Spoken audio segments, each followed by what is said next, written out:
ओम शांति 15/8/2025 ईश्वरीय महावाक्य। मीठे बच्चे सकाल सकाल उठे यही चिंतन कर जे मु एते छोट आत्मा केते बड़ा शरीर को चलाउछि।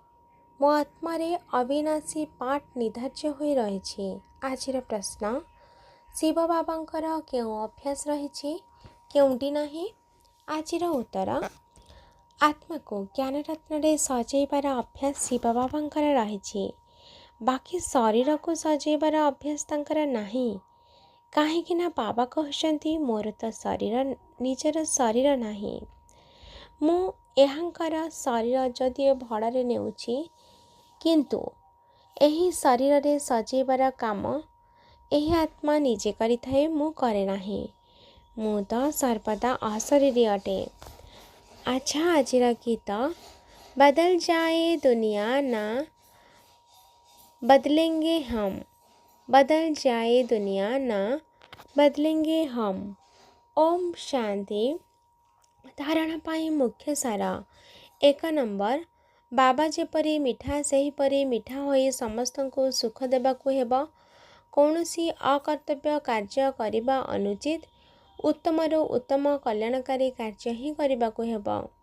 2 नंबर, मूल्यहीन विनाशी धन पछरे दौड़ीबार नाही, पुरुषार्थ करी निजर जीवन को हीरा सदृश करिबा आवश्यक, कौनसी भूल कर्म करिबार नाही।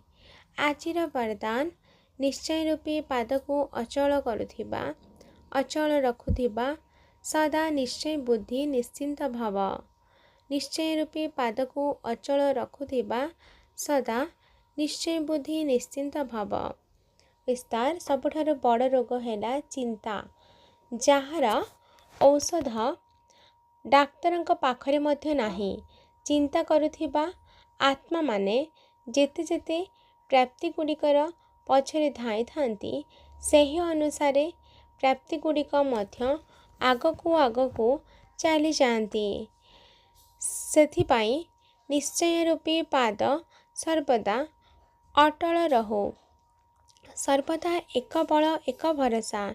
एही पादटी जदि अचल रहिथिबा तेबे विजय सुनिश्चित अटे, एवं विजय जहार सुनिश्चित अटे से सर्वदा निश्चिंत रही थाए।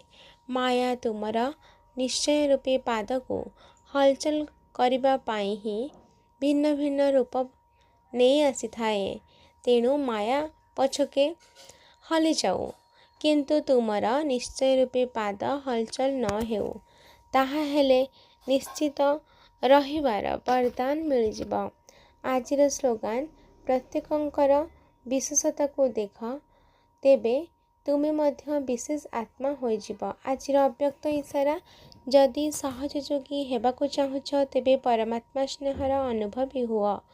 तुम भली गोप गोपी मानकर चरित्रर गायन हेला बाबांक ठारू सर्व संबंधर सुख नेबा, एही सेही सुखरे मग्न रहिबा, अर्थात सर्व संबंधरे स्नेहरे बुड़ी रहिबा।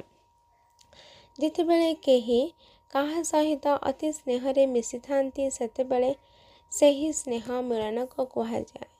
जे परस्पर सहित मिसी जाइछंती बा दुई जण मिसी एक होई जाइछंती, तेणु बाबांकर स्नेहर समाहित होइथिबा अर्थ बाबांकर स्वरूप होई जिबा।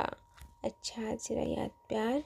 मीठे मीठे शिकिला दे संतान मानक प्रति माता पिता बाप दादांकर मधुर स्नेह संपन्न शुभेच्छा एवं सुप्रभात। आत्मिक पितांकर आत्मिक संतान मानक नमस्ते। आत्मिक संतानंकर आत्मिक माता पिता बाप दादांको याद प्यार नमस्ते नमस्ते नमस्ते। शुक्रिया बाबा, शुक्रिया। अच्छा, ओम शांति।